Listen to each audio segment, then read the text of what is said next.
Hi అండి, welcome back to Keerthi's kitchen. ఈరోజు నేను ఒక కొత్త రెసిపీ చేయబోతున్నాను. ఎంతో టేస్టీగా ఉండే బగారా రైస్. ఎస్పెషల్లీ ఈ రైస్ని మనం నాన్ వెజ్తో తింటే చాలా చాలా బాగుంటుంది, చికెన్ మటన్ లాంటివి. అయితే నేను ఇక్కడ ఈ రైస్ని ఎలా ప్రిపేర్ చేసుకోవాలో ఈజీ కొలతలతోటి నేను చూపించబోతున్నాను. ఎంతో టేస్టీగా ఉంటుందండి. చూడడానికి చాలా బాగుంది.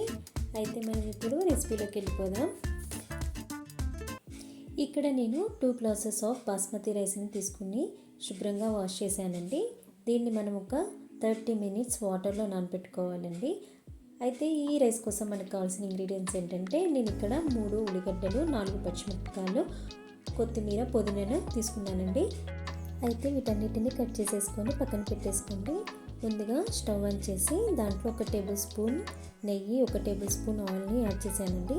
కొంచెం హీట్ అయిన తర్వాత ఇక్కడ నేను బిర్యానీ దినుసులను కూడా యాడ్ చేస్తున్నాను. బిర్యానీ దినుసులు అన్నీ తీసుకోవాలండి. ముందు అవి ఫ్రై అయిన తర్వాత నేను కట్ చేసి పెట్టుకున్న ఉల్లిగడ్డ, పచ్చిమిర్చి, కొత్తిమీర, పుదీనాను కూడా యాడ్ చేసేసేయండి.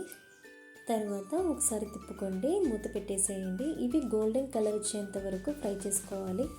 నేనైతే సాటర్డేస్ పన్నీర్ కుర్మా చేసుకున్నప్పుడు ఎక్కువగా ఈ రైస్ని ప్రిఫర్ చేస్తాను, ఎందుకంటే ఇది చాలా బాగుంటుంది పన్నీర్ కుర్మాలో కూడా. మీరు కూడా ఒకసారి ట్రై చేయండి, వెజిటేరియన్స్ ఉన్నవాళ్ళు. అయితే ఇక్కడ నేను 1 టేబుల్ స్పూన్ అల్లం పేస్ట్ని యాడ్ చేస్తున్నానండి.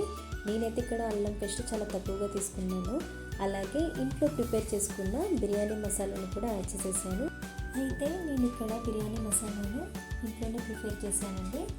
అది ఎలా ప్రిపేర్ చేశానో నేను డిస్క్రిప్షన్లో చూపిస్తాను, దాన్ని ఒకసారి చూసి ట్రై చేయండి. మీరు కూడా మనం ఇంట్లో ప్రిపేర్ చేసుకున్న బిర్యానీ మసాలా అయితే మనకి హెల్త్ పరంగా ఎలాంటి ఇష్యూస్ ఉండవు. సో మీరు కూడా ట్రై చేయండి. అయితే నేను ఇక్కడ 2 గ్లాసెస్ ఆఫ్ రైస్ తీసుకున్నాను కదండి.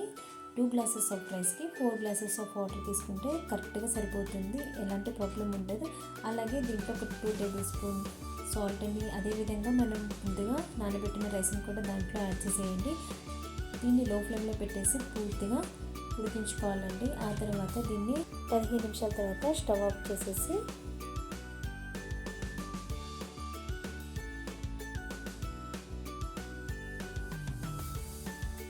వేడిగా సర్వ్ చేసుకుంటే చాలా బాగుంటుంది. చికెన్, మటన్, వెజిటేరియన్స్ అయితే పన్నీర్ కుర్మాతో సర్వ్ చేసుకుంటే చాలా బాగుంటుంది. చూడండి ఎంత బాగుందో రైస్ కూడా.